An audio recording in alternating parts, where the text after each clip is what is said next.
সামনে সুন্দর জীবন কাহিনী। আসসালামু আলাইকুম। ওয়ালাইকুম আসসালাম। আপু কেমন আছেন? আলহামদুলিল্লাহ ভালো। আপু আপনার নামটা কি? নামটা সোনিয়া। Home district? নওগাঁ। নওগাঁ। তো পরিবারে কে কে আছে? পরিবারে আমার শুধু আম্মু আছে।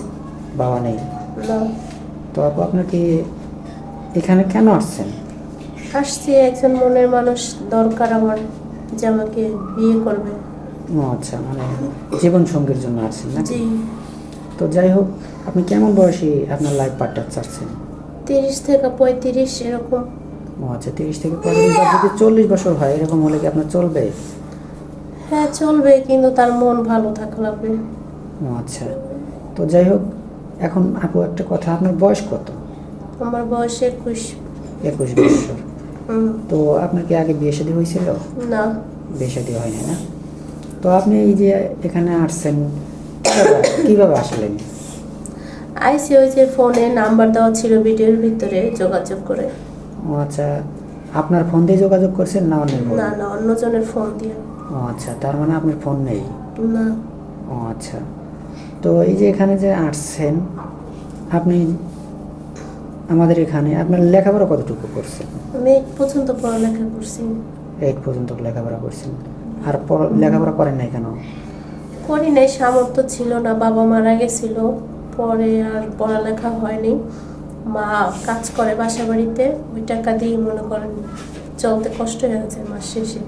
ও আচ্ছা, নিজে বুঝতে পারছি, যেহেতু বাবা নেই, মা না জানি আর কয় টাকা ইনকাম করে, সেটাতে নিজে চলতে অনেক কষ্ট হয়ে যায়। বুঝতে পারছি। তো এখন এখানে যে আসছেন, তো আপনি তো মাশাআল্লাহ অনেক সুন্দর একটা কিউট মেয়ে। আপনি কি কোথাও প্রেম করছিলেন? না না, প্রেম করবো কি দিয়ে, আমার কাছে তো ফোনই নেই। বর্তমান যুগে তো ফোন ছাড়াও আপনার বাড়ির আশেপাশে অনেক ছেলে আছে না, যে আপনাকে প্রেমের প্রস্তাব দিছে, আপনি হ্যাঁ রাজি দিছে, হয়েছিলেন আমি কিনা? প্রেম টেম করি না। ও আচ্ছা, মানে প্রেমের প্রস্তাব আপনি অ্যাকসেপ্ট করেন না, এটাই তো? যাক, আপনি অ্যাকসেপ্ট করেন নাই কেন? যে আপনার বিয়ে শাদী হলে আপনার স্বামীকে শুধু প্রেম ভালোবাসা দিবেন এই জন্য নাকি? জি জি। ও আচ্ছা, আমি আমার হাজবেন্ডেরই ভালোবাসা দেবো, অন্য মানুষের দেবো কেন? জি জি, সেটা অবশ্যই। তারপরেও আপনার বয়সটা মোটামুটি 21 বছর হয়ে গেছে, এই কারণে বললাম আর কি। তো যাই হোক, আপনি কেমন বয়সী লাইফ পার্টনার চাচ্ছেন? 30, 35, 40 এরকম হলে কি চলবে? হ্যাঁ এরকম হলেই চলবে, কিন্তু মনটা ভালো থাকা লাগবে, ফ্রেশ। আচ্ছা, আপনাদের এলাকায় বিয়ে শাদী হতে গেলে কি অনেক টাকা যৌতুক লাগে? হ্যাঁ আমাদের এলাকায় যৌতুক আছে অনেক। অনেক টাকা যৌতুক? 1 কত লাখ টাকার মতো 2 লাখ যৌতুক? টাকা যৌতুক দেওয়া লাগে। ও আচ্ছা, আপনাদের তো বিয়ে কি যৌতুক ছাড়া বিয়ে শাদী হয় না? তো আপনার যদি বিয়ে শাদী করেন, যদি কোনো ভাই আপনাকে বিয়ে শাদী করতে চায়, আপনি কত টাকা কাবিন চান? কত টাকা খাবেন যাবো?